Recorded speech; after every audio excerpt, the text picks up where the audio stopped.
Tanggal 22 Juni 2020, Kota Jakarta genap berusia 493 tahun, atau 332 tahun lebih muda dari Kota Banda Aceh atau 805 tahun. Ibu kota negara Indonesia itu didirikan oleh seorang putra Aceh bernama Fathahillah. Yang ternyata, kontribusi Aceh untuk RI bukan hanya menyumbangkan 2 pesawat terbang dan kapal laut sebagai modal awal Indonesia ketika baru merdeka atau bahasa Pase yang dijadikan lingua franca, tapi juga mendirikan ibu kota negara ini. Nama Indonesia masih ada, pada dunia internasional juga disuarakan lewat suara radio Rimba Raya, yang saat itu Indonesia sudah dikepung kembali oleh Belanda dalam agresi kedua.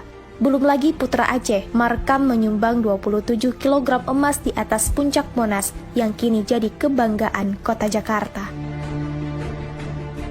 Bahkan Aceh juga menyumbang hasil gas alamnya selama puluhan tahun untuk pusat yang dikembalikan ke Aceh hanya 0%, meskipun sudah ada undang-undang bagi hasil 70 untuk Aceh, 30 untuk pusat.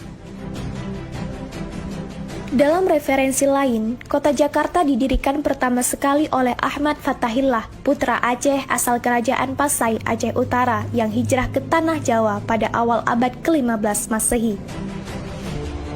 Kedatangannya ke Jawa ketika itu disambut oleh Sultan Demak, Pangeran Trenggono. Atas dukungan Sultan Demak, Ahmad Fathahillah berhasil merebut Sunda Kelapa dan Banten dari kerajaan Pejajaran yang bersekongkol dengan Portugis. Penyerangan Fathahillah ke Pejajaran memperoleh 2 kemenangan sekaligus. Selain berhasil merebut Sunda Kelapa dari kerajaan Pejajaran, juga berhasil mengusir Portugis dari Sunda Kelapa, daerah taklukannya. Atas kemenangan inilah, pada tahun 1527 Masehi, Fathahillah diangkat menjadi Bupati Sunda Kelapa oleh Sultan Demak. Dalam tahun itu pula, tanggal 22 Juni 1527, Fathahillah mengubah nama Bandar Sunda Kelapa menjadi nama Jayakarta, yang kemudian disingkat menjadi Jakarta, yang mengandung makna kota kemenangan. Tapi sayangnya dan sangat memprihatinkan, dengan menggunakan nalar sejarah kritis, apa yang dipamerkan pada Museum Fathahillah ini seperti ada banyak periode sejarah yang dipenggal dan ditenggelamkan. Sebab sejarah Jakarta yang diinformasikan dan dipamerkan hanyalah informasi masa prasejarah hingga masa kolonial. Tidak adanya kita temukan periode sejarah Jayakarta semasa Fathahillah.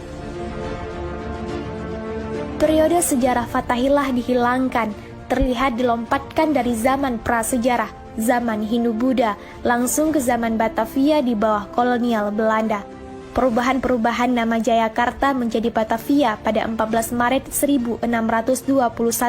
Ketika itu Belanda berhasil menguasai Bandar Jayakarta, nama yang diberikan oleh Fathahillah 22 Juni 1527.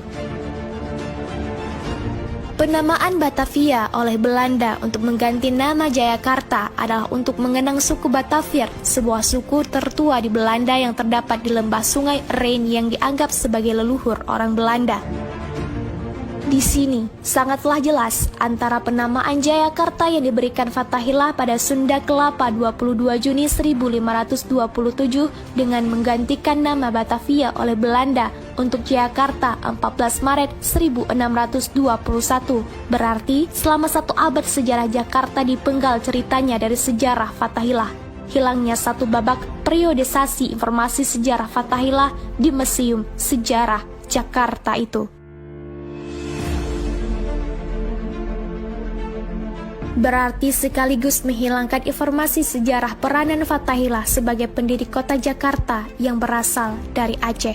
Memang kita tidak tahu apakah ini sengaja dihilangkan